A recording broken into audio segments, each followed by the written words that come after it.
then instantly you're not going to be giving some of your money off the top to someone else, and you won't be finding yourself booked in a venue that, you know, they're going to throw things at you.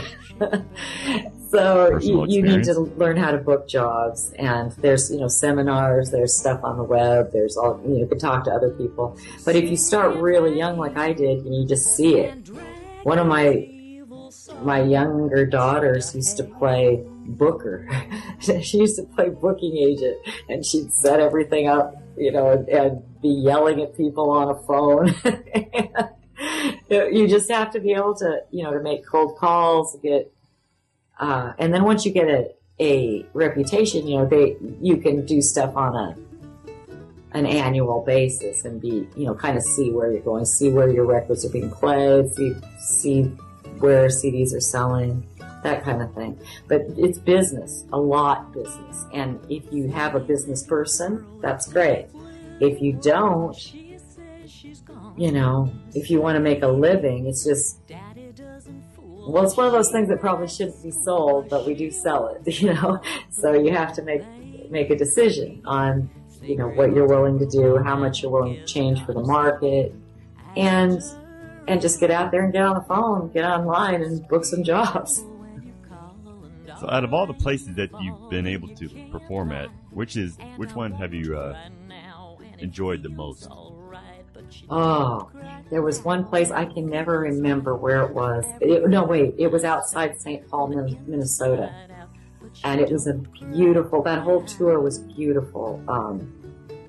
Paul Folan booked that tour from Minneapolis.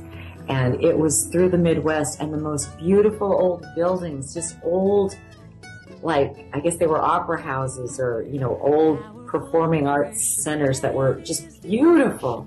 And this one, I remember, it was outside St. Paul, and it was so beautiful. Another one by Hot Springs, South Dakota, that was a beautiful hall out there. And, you know, of course, the Station Inn in Nashville is just so great for being such an icon, you know, and for venues. And I'd have to say a couple of those places through the Midwest have just been beautiful, really, really beautiful. Is there any advice that you can give someone wanting to get started in the music business? Yes, I would say first tweak make sure you've got 2 hours of material. Yeah, you should have 4 hours, but let's just start with 2. Make sure you have 2 hours of material. Make sure that it varies. It's not all the same key. It's not all the same style. You know, it's some shuffle, some straight.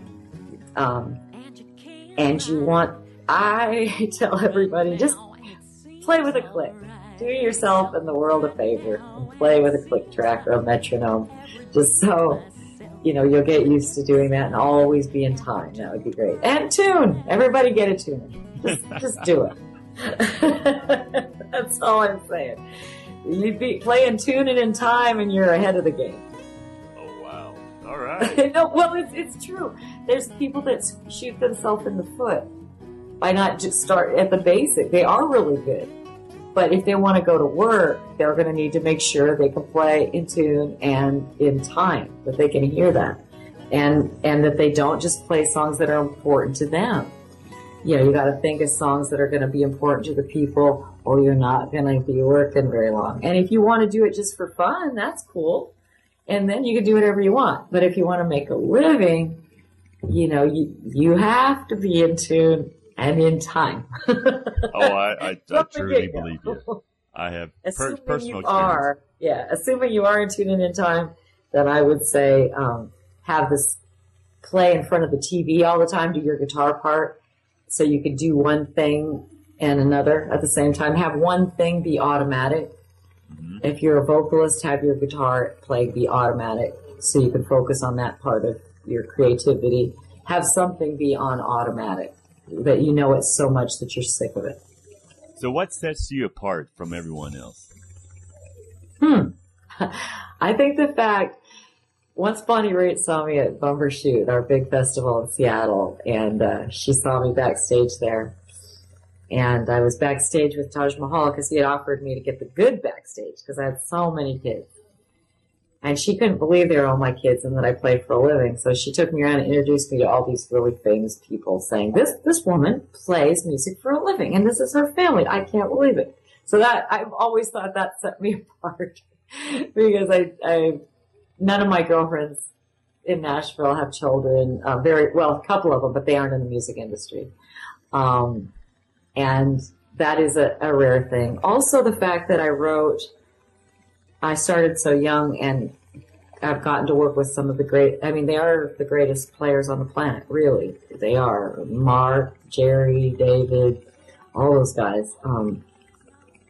So with the songwriters too, and I played live so often that I learned what worked. You know, you learn what works and you try to do that. You know, you try to and I've never had to play anything I didn't like.